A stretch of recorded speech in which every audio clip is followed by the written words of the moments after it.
Well, good morning, everybody. You're listening to The Voice. Come on, dig me now. One and only Steve Harvey got a radio show. You know, I think I ought to explain something to y'all. You know, when I wake up in the morning and I say, dig me now, what I'm asking you to do is it's old school, you know, man. You know, you see old people say, I dig, you know, da-da-da. Never stop saying it. I'm sorry. But dig me now is just, I want you to really feel me. I want you to understand what I'm saying, because really, this morning inspiration is all given in the spirit of sharing and love. It ain't about to expose me in any way. That's not the purpose of it. But I found that in my morning inspiration, that it's best that I use some things about myself. Because, I mean, what better example can I use? Because I know me. I know what's happened to me. I know exactly how I felt all along the way concerning almost everything, every aspect of my life. I now fully do really understand why God had my life spin the way it spun. And here's a part that I want to give to you this morning. That first of all, whatever position you find yourself in today, we kind of come to one realization, that we got ourselves there. We put ourselves there by a series of thoughts and actions. Thoughts turn into things. That's very important to know. So let's look at both sides of it. For people who think negative thoughts, it turns into negative things. And the direct opposite is true for those who think positive thoughts. It turns into positive things. That's the deal. It's as simple as that, folks. I cannot break it down any cleaner. I cannot make it any clearer. Thoughts become things. So the one glaring question for all of us always is, on a daily basis, what are you thinking? What are your thoughts? What are you thinking? What are your thoughts? Because I can assure you, and it's not by a promise of mine. This is not a theory that Steve Harvey then came up with. This is a fact of life. This is biblical. This is spiritual. This is written. This is philosophical. This is the law of the universe. However you need to drink this medicine to get it down and feel what I'm saying to you, this is just the way it is. Now, and here the cold part, folks. It don't matter if you believe me or not. It does not matter if you have never been explained this or not. And it does not matter if you think it works in your life or not. It don't matter. Listen to me. It is the way it is. It is a scriptural. It is a spiritual. It is philosophical. It's just whatever. It's the law of the universe. You call whatever you want to call. However you got to dress this thing up to put it in the phase that you can feel me, I want you to feel me now, because this is all it is. So when I say that you are where we are today because we thought ourselves here, oh, you best to believe that's true. You thought yourself here. No one else. See, let me explain something. I got people around me who so badly want to take credit for it, but I don't allow it, because I keep pointing to the heavens. I keep pointing and trying to say it out loud as many times as I can without being so offensive, that my life is by design, by grace and mercy, by blessings from God. My life is because God has seen it to be so. Oh, but I got plenty of people around me who want credit for it and want you to not give credit to God and give it to them. I got that. But I understand that. See, I understand what that is.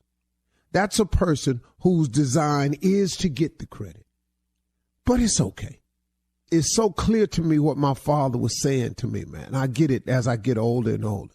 He always said to me, son, everybody come with you, can't go with you. See, you know, I don't know how people say it in church. You know, sometimes they go, well, people come into your life for seasons. And I guess that's the same thing. You know, they season up, they gone. Well, you know, but then hear the way they try to hold you, though. Oh, you going to forget where you come from? Oh, you ain't going to keep it real no more? I don't want to go back where I come from. I don't want to keep it that real no more. It was real enough for me living in a car. I had enough of that real. I don't want to keep it real. No, I don't keep it real. I want to go keep it dreamy. I want to go keep it fantasizing. I want to keep it out of this world. I want to keep it off the chain. I want to keep it moving. I want to keep it balling. I want to see what that's like. So, nah, I ain't going to forget where I come from, but you ain't going to hold me to that, though. See, thoughts become things all day long. Where's your vision board? Where are the things that you want written down? What do you think about the most? How grateful are you for what all God has done for you? Where you at with that? See, here another law. If thoughts become things, let me ask you this.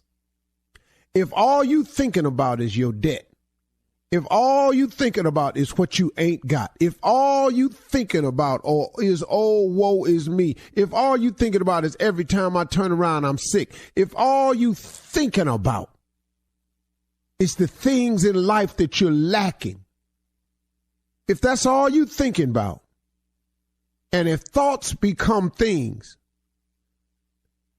how much debt you think you're going to stay in? How much lacking you think you finna fill your life with? How much more stuff you finna not have? Cause you keep thinking about it all the time. When you gonna be grateful?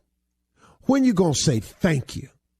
When it's gonna come out your mouth, man, that I may not be where I want to be, but I sure am grateful for what you've given me so far, for the things I have today, because I don't have to have these things. You know what that does? That then opens up room for more stuff to come your way to be grateful for. But if you're going to be ungrateful, oh, man, let me ask you something. I ain't God. I don't claim to be, but let me ask you something, man. If you're ungrateful for the things we got, if we can't show no gratitude for what we have, why would God give us some more stuff to be ungrateful for? What would he do that for? Ta-da! Anybody feel me right now? So when I say, come on, y'all, dig me now, do you understand why I say dig me? Because I want you to feel me. I want you to understand and come to the understanding. Not saying you ain't, because there's so many people got a deeper understanding than me about this whole thing. I promise you they do. But listen to me. I'm just trying to get you to walk up in this light, man, so you can go on with your life and quit tripping yourself out with your thoughts, because thoughts become things. All right, all day.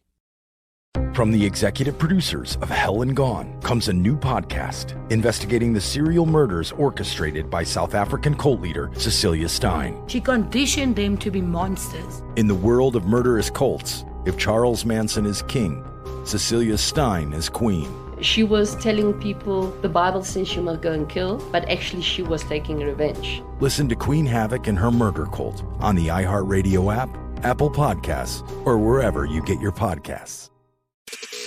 I'm Israel Gutierrez. I'm hosting a new podcast called 4 Years of Heat. It takes you to Miami from 2010 to 2014, when LeBron James, Chris Bosh, and Dwayne Wade set the NBA ablaze. You know, have an opportunity to team up with the best trio to ever play the game of basketball. We'll take you inside those 4 monumental years with behind-the-scenes access and insight about one of the greatest teams ever assembled. 4 Years of Heat on the iHeartRadio app, Apple Podcasts, or wherever you get your podcasts. Last season, millions tuned into the Betrayal podcast to hear a shocking story of deception. I'm Andrea Gunning, and now we're sharing an all-new story of betrayal. Ashley Litton was helping her husband set up a business Venmo account when she discovered a terrible secret. I saw a hidden folder, and I opened it. What the hell did I just see? Listen to Season 2 of Betrayal on the iHeartRadio app, Apple Podcasts, or wherever you get your podcasts.